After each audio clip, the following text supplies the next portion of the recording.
Number 9, Joe Williams in Numbers 5, there's a test for an unfaithful wife in verses 27 through 28. However, the punishment called for appears to differ from that in Leviticus 20, verse 10, which calls for death. Am I missing something?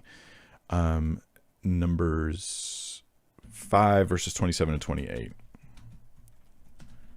Let's read these together and just get on the same page as Joe, and then we'll try to provide some thoughts. And this is the bitter water test, the bitter water ordeal, some people call it. And basically, if a husband's like, hey, I'm just going to summarize for you the passage in Numbers 5. Husband's like, hey, I think my wife's cheating on me, but he doesn't have proof.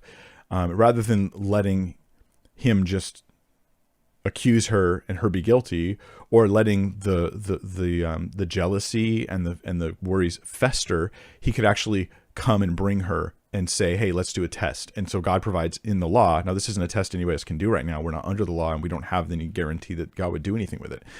And so he has her go through a thing where she drinks this water, and if she's lying and if she's cheated, then something bad happens to her. I'll read it to you in a second. And if she's not lying, if she's telling the truth, nothing happens to her. Let me talk about this for a few minutes, because it's also a passage that atheists love to bring up. Okay, so he brings his wife before the priest, and it says, the priest shall make her take an oath, saying, if no man is lain with you, and if you have not turned aside to uncleanness while you were under your husband's authority, be free from this water of bitterness that brings the curse.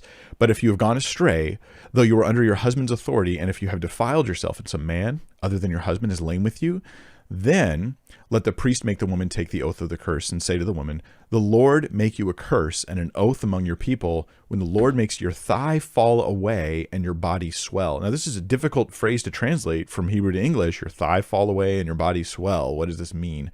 I'll talk about that in a sec. May this water that brings the curse pass into your bowels and make your womb swell and your thigh fall away. And the woman shall say, amen, amen. She's agreeing that this water will prove whether she's innocent or guilty, and then it'd be either a curse or her vindication, proof that her husband's a jerk, basically, publicly. And the priest shall write, this is the water. Listen to the water she drinks.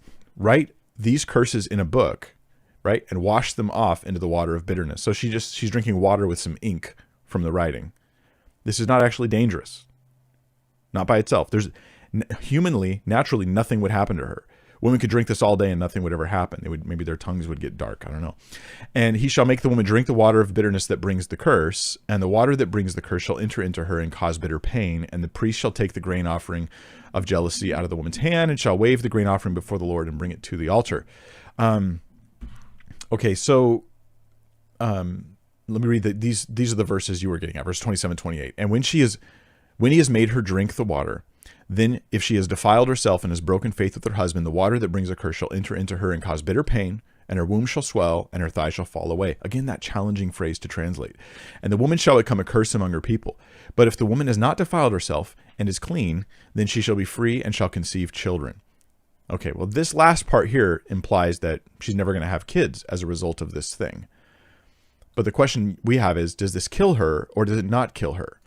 Now, we do have information from the Talmud, the Mishnah, like Jewish writings from around the time of Jesus and after.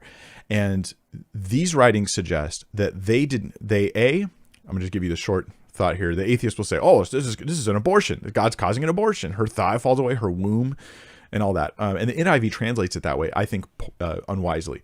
But the time of Jesus, they had a rule that if a woman's pregnant, she's not allowed to drink this water. Think about this for a second. If the woman's pregnant, she's not allowed to drink this water. This is because they obviously thought it was not intended to harm a baby if she was pregnant. It was only a test for the woman. So this is not considered an abortion, at least by them. And a challenging passage to translate. We're certainly not going to go off on the limb and suggest that it causes an abortion when we don't have any clear evidence of that. I think the NIV made a bad choice on this passage. And the atheists since then have been taking advantage of quoting it on Twitter. But the question you have is like, well, does she die or not? Well, in the Talmud, I was reading this stuff when I was doing my study on divorce and remarriage. Don't ask me why you chase lots of rabbits when you're studying. And they did think the woman would die. Like they thought she would die. She wouldn't just not be able to conceive. She would actually die. And this was their belief at the time. So at least we have some ancient Jews who thought that the Numbers passage implied the death of the woman, didn't think it should be applied to her if she was pregnant. They would make her wait until after she'd given birth. But in Leviticus 20 verse 10, we say, if a man commits adultery with the wife of his neighbor, both the adulterer and the adulteress shall surely be put to death. So is that different? Okay, well, the significant difference between these two is these are different scenarios. This is a woman and man who are convicted, they're caught, it's proven, there's evidence that they've committed adultery together, so they're both to be put to death.